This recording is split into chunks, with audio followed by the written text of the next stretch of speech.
با مقصد مبارزه قطعی با عمل‌های کرپسیونی، فراهم آوردن فضای همدیگرفهمی در جامعه و تحکیم اعتماد مردم نسبت به ساختار و مقامات دولتی در ناحیه به نام میر سعید علی حمدانی همایش دویر گردید.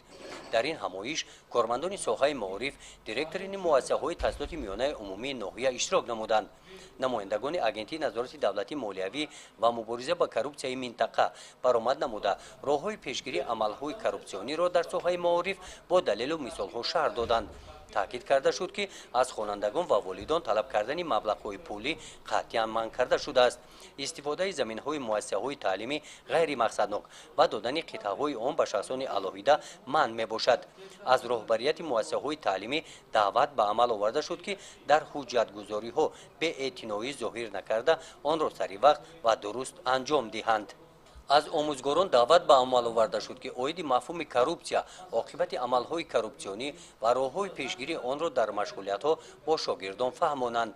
در برآمد نمایندگان مقامات اجرایی حکومت دولتی ناحیه قید گردید که جهت اجرای قانون جمهوری تاجیکستان درباره مبارزه بر ضد کرپسیا که سال 2005 قبول شده است، در جماعت شهرک و جماعت‌های دهات طبق نقشه معین من بعد نیز بین ساکنان صحبت و واخوری‌ها گذرانیده می‌شوند.